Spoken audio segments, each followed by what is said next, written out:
I'm going to talk about conflict styles today. So I hope that this will be really useful for you. What I'm going to do is describe the three conflict styles. Then I'm going to describe how, when you have a different conflict style from your partner, how that can be really problematic in relationships. And then I'm going to describe what to do about that. So I really hope that this will be helpful for you. By way of introduction, I am Christine. I am a registered member of the BACP. So that's the British Association of Counsellors and Psychotherapists. I work in the UK and I also work online. I work internationally. And when I'm working internationally, I'm teaching groups and classes. So for any of you who've come through those groups or classes, thank you so much for watching this. Really, really lovely for you to kind of come on the channel and look at stuff. Yeah, and you will be aware that my aim with this channel is to kind of use all the information that we have in groups and classes to kind of really flesh out that information, because obviously we don't always have time to kind of cover everything. We've got an hour or an hour and a half, and there's so much more that we can say. So, like I said, I hope that this will be useful for you. Okay, conflict styles. So there are three conflict styles. There is a positive focus conflict style, there is an emotional focus conflict style, and there's a competency focus conflict style. Now, the first one I'm going to describe is positive focus. Now, if you have a positive focus style, fundamentally, you just do not like conflict, okay? You don't enjoy it. You don't really want to have it. And so when there is conflict, say you have a discussion in your relationship and it gets quite heated, what you're going to be wanting to do is kind of step away from the emotionality of conflict. You're either going to deflect, you're going to distract, you might completely avoid, because what you're fundamentally looking for is harmony. You want things to be fun, you want things to be light, you want things to be enjoyable. You are not interested in a heavy discussion. In fact, that feels awful. It makes you feel like you feel trapped. You feel uncomfortable with that. You don't particularly, sometimes you might experience this feeling of actually not really liking anger in yourself or others, not respecting anger in yourself or others. So you may have a kind of judgment around, oh, it's wrong to be angry. I don't like being angry. Or it might just feel that it's very boring and it's difficult for you to kind of enjoy anything that's very boring. You want to kind of do something that's more fun. Or you might have a kind of internal judgment around, oh, people might not like me if I'm angry. That might not appear good, that they might dislike me, they might abandon me if I am angry. And I don't want that. So there are all sorts of reasons why people have a kind of positive focus in terms of, I just want to avoid conflict. Now, the second style is very different from that. If you have an emotional focus, it's not that you love conflict necessarily. I mean, some of you might, but fundamentally, when it comes to conflict, what you're wanting is truth and honesty and authenticity. You want to be real. You want to be able to express who you fully are. And what you do when you express yourself is that you really tell people what's going on. You might be someone who's very comfortable with anger. So when you're angry, you feel like I'm being real. This is me. This is the raw version of me. And that's what you're going to get. And when it comes to someone else, what you're looking for is that in return. It can feel like I get to know a person when I see who they are. And you may, in fact, one of the things that sometimes happens with people who are emotionally real is there's almost kind of like a testing that can happen. Where are you? Where are you? Where are you? To kind of figure out, what is this person like? And when you feel that kind of gotcha moment of like, oh, I've got this person, now I know what they're like, that can feel very satisfying. So there really is a sense of kind of wanting to kind of connect to a person through emotion. And if you feel that the other person hasn't fully understood you, rather than kind of moving to, maybe I could think about this and I'll kind of be rational about a discussion, I'll kind of move out of emotionality. You don't do that. You move further into emotion.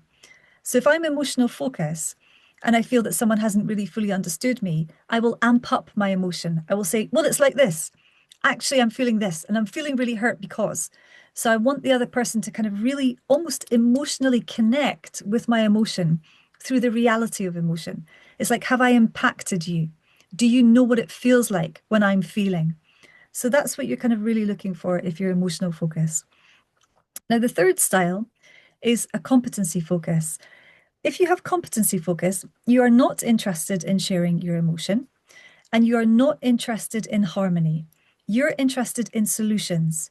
And it feels like when you're discussing something, that you move to your intelligence, you move to being rational, or you might sometimes move to anger, actually, in terms of you might be dismissing the other person when you're talking about something. But fundamentally, you kind of have that sense of, I'm coming from a rational place, not sharing my feelings. I'm sharing what's right, what feels good, what feels appropriate, what feels powerful. So these might be words that you're kind of using. And you might, if you have a competency focus, find that you're in conflict a lot with people who you think are incompetent, that there can be a real fury and a real frustration about people who are not meeting you competency to competency. Now, in terms of insecure attachment, the three styles, they're interesting. Positive focus seems to kind of be across the board. So you seem to have anxious, fearful, dismissive, avoidant. All of these three styles, it seems to be that you can have a positive focus. With emotional focus, again, it can be across the board, but it seems most common with people who are anxious. And the most kind of common pairing that I see in terms of the insecure relationships is clients who are emotionally focused, who are anxious, preoccupied, and dismissive, avoidant, who are competency focused. That's the most common. Now, it's not conclusive, but you may find that you're resonating with that. If you're anxious, you're thinking, yeah, I see that my partner is competency and I see that I'm emotional. With competency focused, again, this seems to be a kind of crossover with people who are more avoidant, but that's not conclusive. That's really not conclusive. Sometimes there is a way in which someone is competency who has a fear of abandonment, and they're being very rational about their fear of abandonment. So I don't want to say it's always emotional that's anxious and it's always competency that's dismissive. But like I said, it is a kind of quite a common pairing.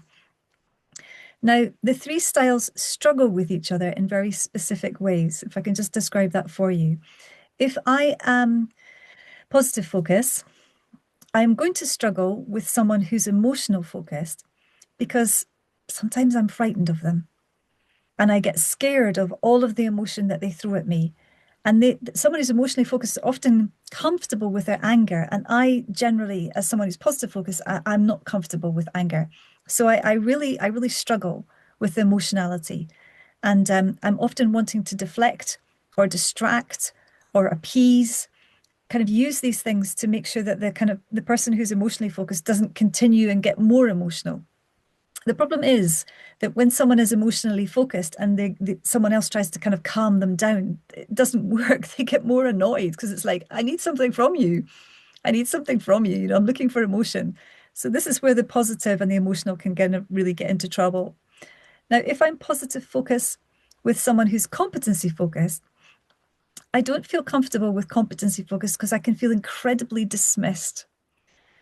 And I feel that the competency focused person is often very cold or cool or detached, very rational, and they're not looking for warmth. You know, they're not looking for the kind of the feeling of harmony, serenity, comfort, pleasure that I get if I'm positive focused. So I can really struggle with that. If I'm emotional focused, when it comes to someone who's positive focused, I mean, I know I've just discussed this, I can get really frustrated with them because I'm sharing all of my emotion. I'm being incredibly vulnerable with them. I'm letting them know exactly how I feel. And the emotional person, I don't mean the emotional person, the person who's positive focused, they don't seem to really respond to any of that. They're not sharing their emotion back. They seem to kind of back away from me. Sometimes they ghost me, they disappear. And I don't understand because I'm just like really being as honest and open as I possibly can. And I want that in return. And I'm not getting that from the positive focus person. And if I am emotional focused and I'm in discussion with someone who's competency, this feels incredibly frustrating and highly invalidating. Because again, I'm used to sharing my emotion. What I'm doing with someone who's competency is I'm really saying, this is what's going on for me, this is what's going on for me. And what I get back from the competency focus is often contempt. So I feel like I'm being my real and true self, and the competency person is dismissing me. This is one of the reasons that a dismissive avoidant is called dismissive avoidant. And if they're competency focused, it's a kind of double dose of it. You know, the dismissive avoidant can be very dismissive, particularly in conflict. So if I'm emotional and my partner is competency, I'm going to feel dismissed. And it really does not feel good to me. And I feel like this is not fair. And I feel sometimes I feel stupid, and you're certainly not stupid if you feel this, but it can feel like I'm kind of in an arena that I'm uncomfortable with because I'm sharing emotion and they're sharing their intelligence. And it's like, can't you see that I'm feeling what I'm feeling? So there can be a real feeling of frustration and often sadness and grief and loneliness that comes up for the emotional focused person when they're with competency. Now, if I'm competency focused, when it comes to someone who's positively focused, I really am going to struggle with that because I want to fix a thing if I'm competency. I want to resolve a thing. And what I find with someone who's positive focus is that they are just not interested in fixing a thing. They just want a nice atmosphere. So they don't want to resolve things as far as I'm concerned. And it drives me mad. I'm like, let's just fix this. I don't want to kind of have a nice atmosphere. I want a thing fixed. And it feels very much when you're competency focused that it's almost like kind of, I don't know, trying to fix a boiler and someone just wants to talk to you about the boiler rather than fix the boiler. It's just like, no, I don't want things to be nice. I don't want a cup of tea. I don't want us to have a pleasant conversation. Let's just fix the damn boiler. So you really kind of have that if you're competency and you're with someone who's positive. And the other thing that happens to you, if you're a competency and you're with someone who's emotionally focused, this can drive you mad because the emotional focused person, as far as you're concerned, just vents. And this is the way that you can be quite judgmental of someone who's emotionally focused. You're thinking they're just venting. They don't want to fix anything. They don't want to resolve anything. They just want to be in emotion. And it can feel like they want to drag you into emotion. Like, what? Do they want me to be as emotional as they are? Well, then nothing gets done here. Nobody's the adult here. Everybody's a baby. You see, that's very often what someone who's competency focused is kind of facing on. Who's the grown up in the room? I'm the grown up, and anyone else who isn't competency, they're a baby, which is obviously not the truth and not accurate. But if you're competency, you can really, really feel that, that you're the grown up and that you feel that you have to be the grown up. And it feels you may have a judgment in terms of intelligence and emotion. So you may feel that when someone is in emotion, that they are being young, that they are the baby. And if you're in intelligence, you're the grown up. And obviously that is not accurate, but that is something that the competency focused person kind of often that's how they see the intelligence and they see emotion, particularly if they're dismissive avoidant. Because if you're dismissive avoidant, and I know I've spoken about this on other videos, you tend to kind of reject emotion, reject vulnerability, and you're kind of protecting yourself with intelligence. So as you can see, the three styles really do struggle with each other. It's not the easiest mix. You'll find that if you have two people who are competency focused together, this can be quite an easy relationship because they understand each other. It's the same thing with two people who are positively focused. If you have got a positive focus and you're with someone else who's positive, then you're comfortable with that person. Emotional focus with emotional focus, not necessarily comfortable, can be pretty reactive because, if you're emotional focus, you tend to kind of be quite reactive emotionally, and the other person is quite reactive emotionally. So that can be a struggle. So let me kind of give you three suggestions for growth. If you are someone who is positive focused, okay, so there are a few things to kind of really consider if you're positive focused. First of all, it's about boundary work. You're often uncomfortable about your own anger and the anger of somebody else. And you can feel quite porous emotionally. So it feels like when someone's kind of giving you negativity that it can drag you down. And that's often what you're thinking about in terms of emotion. Someone's emotion feels like it's negative to you.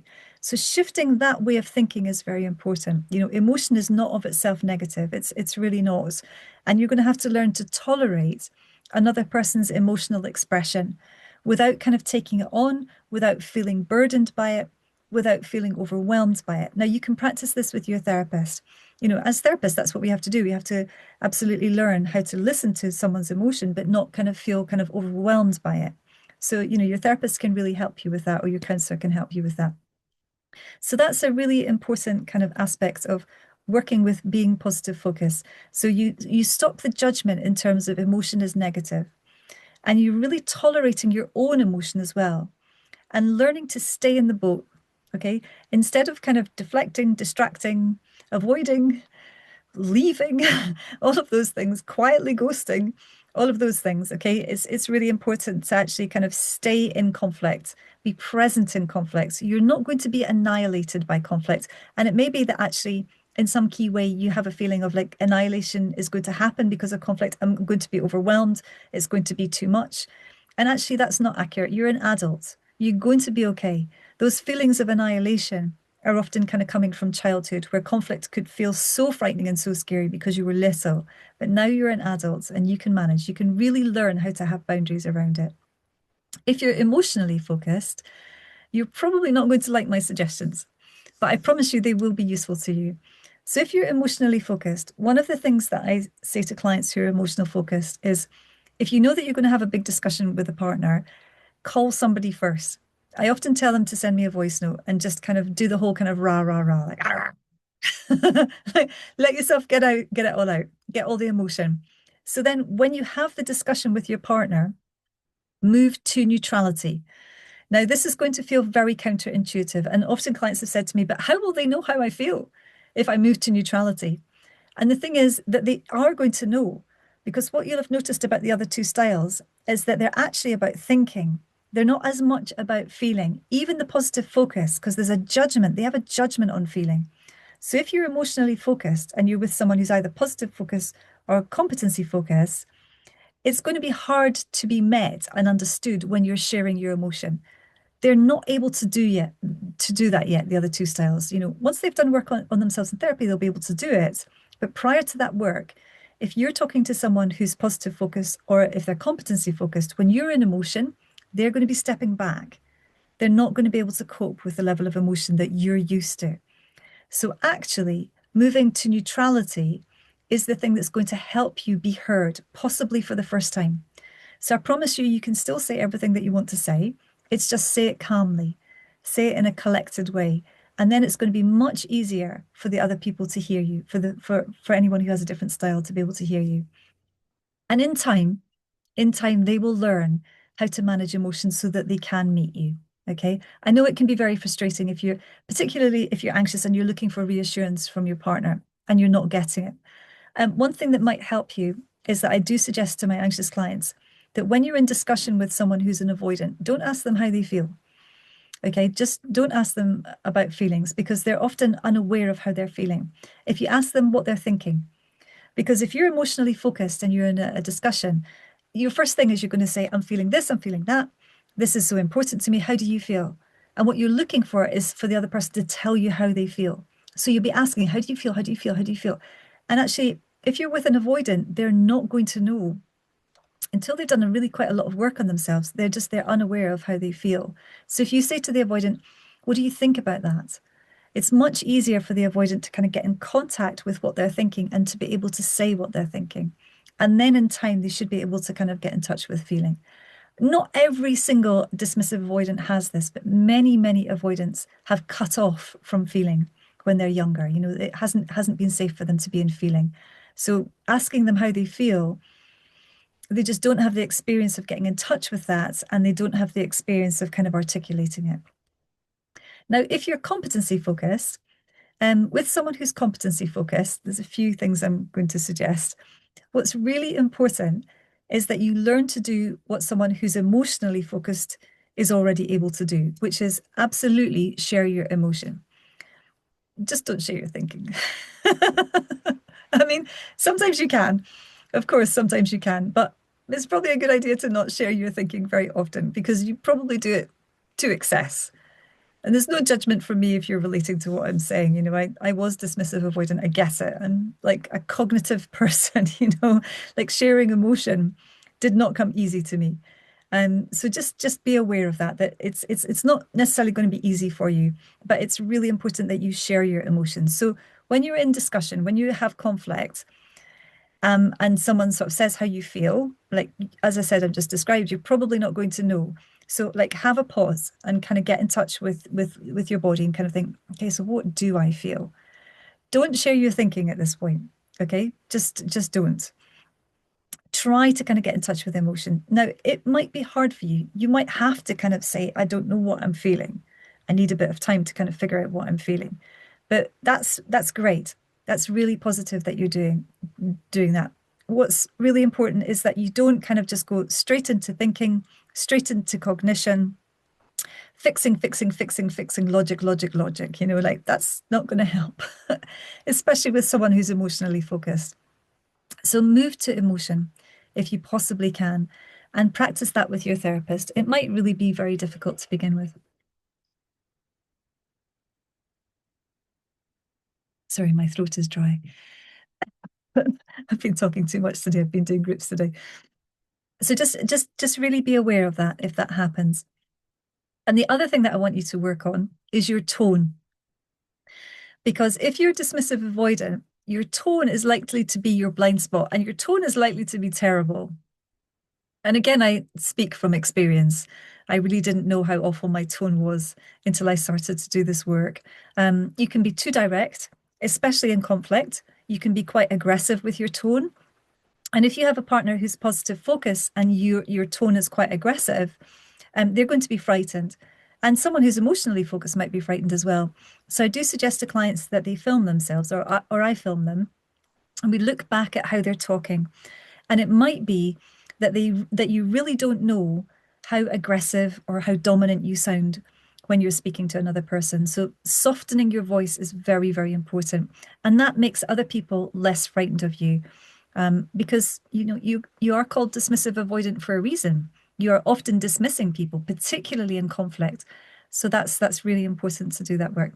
I think that's everything that I need to let you know. Please, if you have any questions or anything that you'd like to say, really fantastic to hear from you in the comments. What I'm wanting to do, as I said, is kind of bring in more information that we don't get a chance to kind of cover in the classes. So if you have anything that you are curious about, sometimes, for example, people have said to me, is it possible to have two conflict styles? And I would say that most people have one style that they prefer, but you may find, for example, that you're different in different environments. So you might say be very competency based at work, and then when you go home, you might feel that you're much more emotional. So there can be a difference in terms of that particular, in terms of using both styles. So yeah, any questions, just let me know. And thank you so much for watching this.